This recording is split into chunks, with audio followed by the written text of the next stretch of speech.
На редовното годишно собрание на боречкиот клуб Спартак од Кочани е избрано новото раководство кое ќе го води најтрофејниот спортски колектив во општината. За председател на Спартак е избран Зоран Сребренов, а за секретар Гоце Ангелов.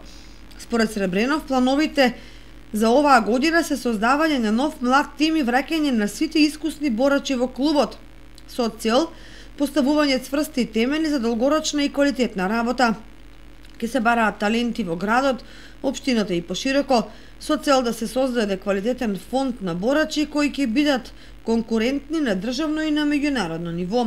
Покрај тоа, веќе се во тек уписите на нови членови кои ќе ги совладуваат боречките вештини. Тренери кои ќе работат со клубот се познатите имиња од боречкиот спорт во Кочани. Владко Соколов и Зоран Сребренов. Ќе се инвестира и во подобрување на условите, со тоа што салата ќе биде целосно реконструирана, ќе се обезбеди квалитетно затоплување, а во меѓувреме веќе е обезбеден нов душек за тренинзи и надпревари.